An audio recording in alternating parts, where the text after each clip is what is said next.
Now, I don't know if it's just me that's being a nerd, but I think that every Honda in 2007 was good. It just certainly was a more simple time for Honda compared to all the technology that's in them nowadays and the 10-speed transmissions and the recalls. I mean, they had recalls back then as well. But today, I wanted to appreciate every single Honda in the lineup in the 2007 model year. Let's get started.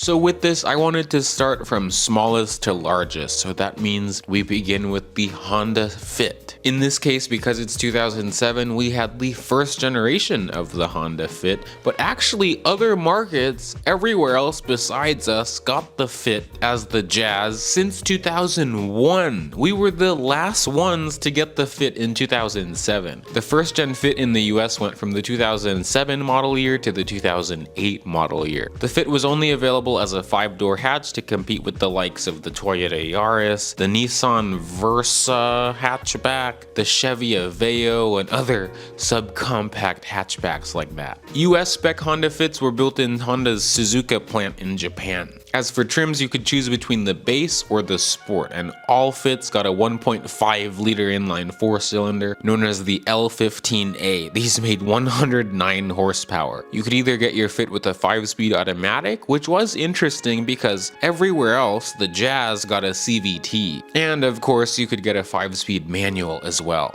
Again, 2007 was the very first year for the Fit in the US, and when it came out, people loved it. Small was indeed the new big. They were extremely practical because of how many things you could fit in there. Honda designed the rear suspension and also the gas tank to save space, and they were able to introduce their magic seat, which allowed you to put your Fit's rear seat in a bunch of different configurations to haul cargo, people, and both. We now move to the Civic, and in 2007 we had the 8th generation Civic. These went from 2006 to 2011. Some of these were built in the Suzuka plant in Japan, some of them were built in Ohio, some were built in Indiana, and then others were built in Ontario, Canada. You could either get the 8th gen Civic as a sedan or coupe. A hatchback was no longer available, unlike the old EP3 SI. As for trim levels, Honda offered a variety of options for you. You had the DX, LX, EX, EX Navi, the Hybrid, and then the SI. The Civic DX, LX, and EX got the R18A1. It's a 1.8 liter single overhead cam inline 4-cylinder. It makes 140 horsepower. These were known for their fuel economy, although early models, especially 06 and 07s, could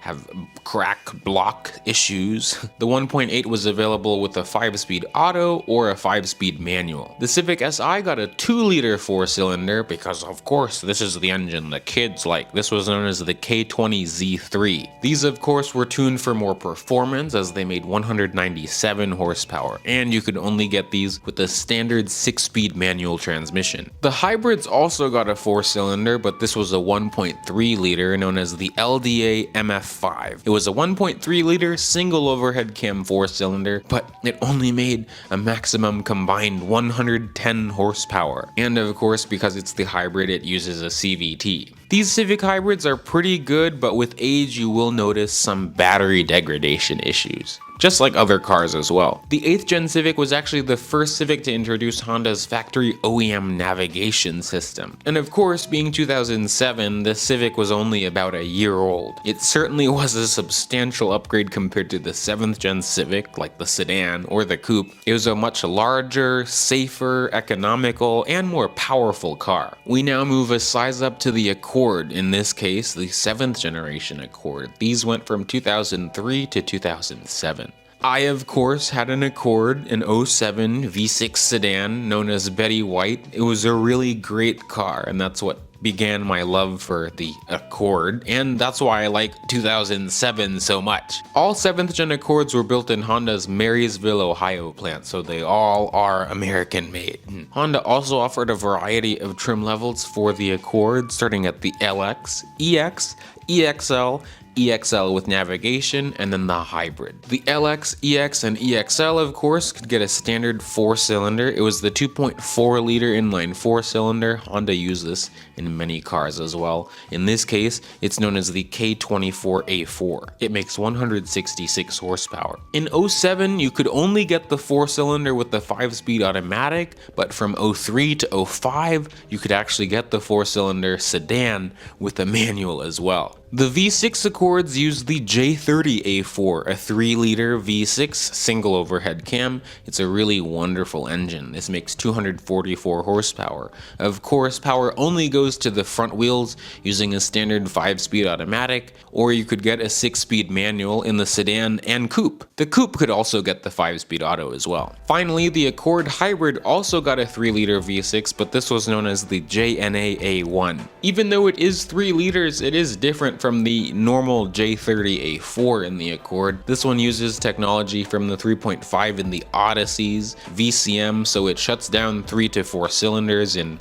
the hopes of saving gas. But again, the Accord Hybrid was based for more performance, as it made 253 horsepower, making it the most powerful Accord at the time. Unlike some of its competition, the Accord Hybrid V6 used a 5-speed automatic as well. Just like the 8th gen Civic, these were the first Accords to have navigation as a factory option, and navigation came out in 03 for these, and that was kind of a big deal because before that you could only get navigation in the Odyssey or the MDX and the Acura TL and RL and things like that. 2007 also happens to be the very last year of the Accord. You can see Honda's trends in history as they've done this for other cars as well, but they introduced the V6 SE trim to close off the 7th generation Accord and welcome the new bigger 8th gen.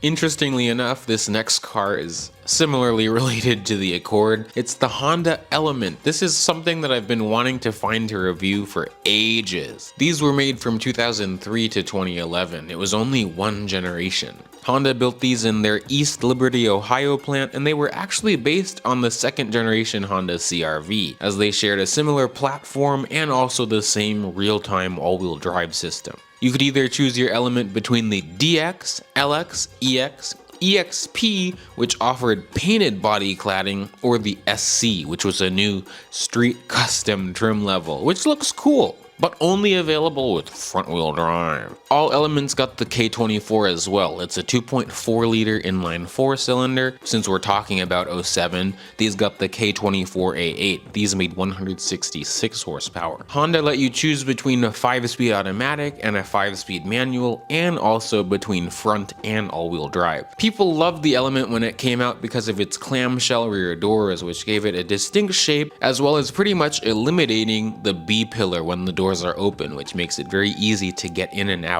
And unlike what people say, even though the floor is plastic, it makes it very easy to clean. You can't wash it out like a Jeep. The Element was actually refreshed for the 2007 model year, giving it 6 more horsepower from 160, a new 5-speed auto compared to the older 4-speed automatic, and also an abundance of safety features as well, involving seat belts and additional airbags. 2007 was actually the first year of the Element SC Street Custom trim, but unfortunately those were only available with front-wheel drive. Besides that, they still look pretty cool to me. I also thought it was funny that the 07 Element actually won Dog Car of the Year. As we climb up Honda's ladder of light trucks, we have the CR-V, in this case the 3rd generation CR-V. I actually did a video of one because my dad owned one for a period of time. That video will be up here. The 3rd gen CR-V went from 2007 to 2011, so of course 07 was the first year for this car. Before this, the CR-V had a normal sideways swing out tailgate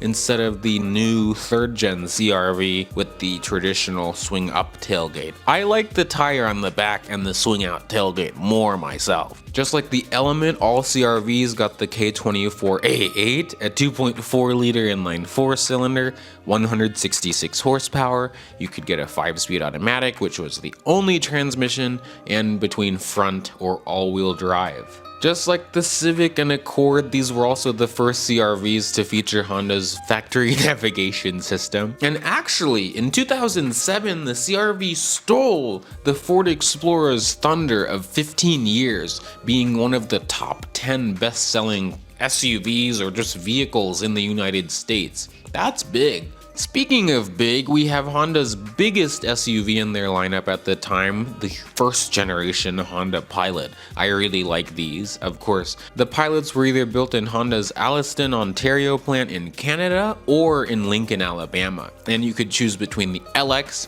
EX, EXL, and EXL with navigation. You can tell which Pilot has navigation because it'll have a little nub on the back for the backup camera. That's another car I want to review really bad. All Pilots got a 3.5 liter V6, also known as the J35. Over the years, the engine was tweaked slightly. In this case, it makes 244 horsepower, and of course, all Pilots used a 5-speed column shift automatic transmission, and you could choose between front or Honda's variable torque management all-wheel drive system, which I really like. It's not, of course, like some of the advanced traction control systems, but for a medium to light duty vehicle, it'll get you out pretty far. The Pilot was actually recently refreshed in 2006, so it received a facelift up front with new headlights, new taillights, a slightly revised interior, and of course the V6 was slightly tweaked as well. 2006 was actually the first year you could get a front-wheel drive Pilot. Before that, you could get only all-wheel drive. In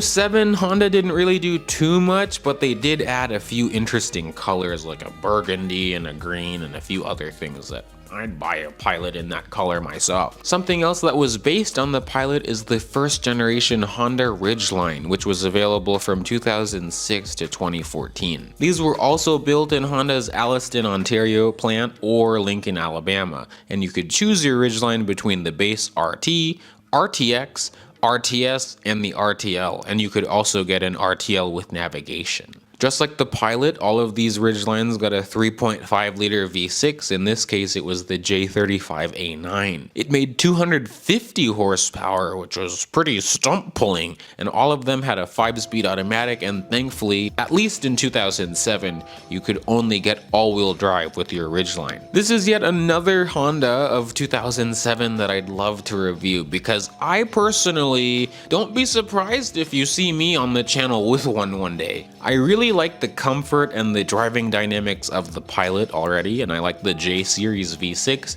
and the addition of the truck bed and then also a trunk within the bed makes it really practical, because it's just the everyday truck. And again, of course, the VTM4 system does have its limits, but it's not bad. The only thing that the Ridgeline got in 07 was the addition of the RTX trim, which really didn't have too much. It just had the factory towing package as standard and then gray wheels. That's it. We can now discuss Honda's only minivan in their lineup, the Odyssey, and in 2007 we had the 3rd generation Odyssey. This is a van I really love because I grew up with one. The videos will be up here. The 3rd gen Odyssey went from 2005 to 2010, and all of these were built in Lincoln, Alabama, and of course, just like the Pilot and Ridgeline, used a 3.5 liter V6. In this case, it made 244 horsepower. The engines in these Odysseys were slightly different as well. The LX and EX models got one version of the V6 without variable cylinder management, and EXL and Touring models got the other engine, which is known to burn oil. And you could get a 5-speed automatic as standard. You could choose between the LX, EX, EXL, and then the new luxurious Touring model. The Touring featured radical new technology like a power tailgate, power adjustable pedals, a rear entertainment system, and a bunch of other new gadgets as well. Things weren't too different in 2007. Over the years between 05 and 07, the badges on the tailgate went from the right side to the left side in, I believe, 2006, or maybe it was 2007. As many people know, V6 Hondas at this time were really crippled by their transmission issues, and Honda recalled millions of cars because of this. And in this case, Honda revised the Odyssey's transmission in 07, saying that this design was more robust and it was less prone to fail. We finally moved to Honda's only roadster and their only rear-wheel drive car ever, the S2000. I did review one of those, but I'd like to properly experience one again, you know. These went from 2000 to 2009, and in 07, it was considered the AP2 body style, so it was the facelift. These got slightly different headlights, slightly different taillights. Handling was slightly softened and to make it a little bit more safe and less twitchy, more predictable. These were all built in Honda's Takanazawa plant in Japan. By 2007, the S2000 received the F22C1, which was a slightly larger version of the previous 2-liter, but now it was a 2.2-liter, and it made a whopping 240 horsepower. It made big news when it first came out because it was a naturally aspirated 4-cylinder, making that much power from the factory. Of course, all of these used a 6-speed manual transmission with a rear limited slip differential, and you can tell these are proper driving cars. They have double wishbone suspension and a nearly 50-50 weight distribution. The S2000 lived until the 2009 model year, and since then Honda really hasn't made anything to the same caliber of fun as the S2000. And that, my friends, was a walk through the showroom of Honda in 2007. I hope that some people found it enjoyable. I certainly hope you all are having a good New Year's while you're with your family, friends, or animals, or your cars. But I just hope you all are safe and having a good time. I appreciate you all watching this video. Thanks for hanging out with me today. Remember to like, comment, and subscribe for many more videos like this, and just like the normal type of thing I do as well. But I appreciate you hanging out with me today. I'll see you guys in the next video. Bye, peeps. I guess I just walk away now.